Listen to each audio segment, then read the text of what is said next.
Governo al lavoro sul decreto per la liquidità alle imprese, in arrivo anche la norma per difendere le aziende italiane da scalate straniere sui provvedimenti economici e confronto tra le forze politiche. Virginia Lo Zito.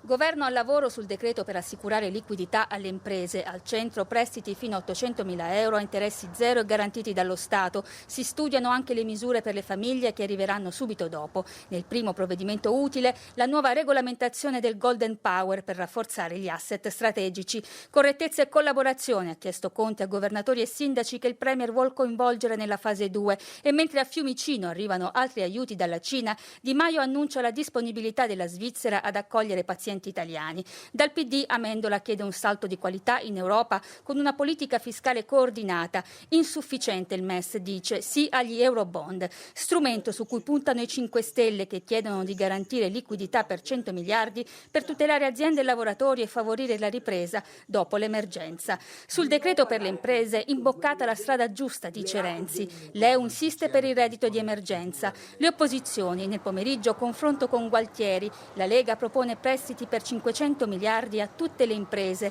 dalle partite IVA alle più grandi, garantiti dallo Stato. Da Salvini no categorico al MES. Come supereremo la crisi dipende dalle scelte che compiamo oggi, interviene Berlusconi, che chiede meno burocrazia e uno shock fiscale. Meloni critica la task force del governo contro le fake news. Si stanno limitando libertà costituzionali con eccessiva disinvoltura. Occorre una strategia di medio e lungo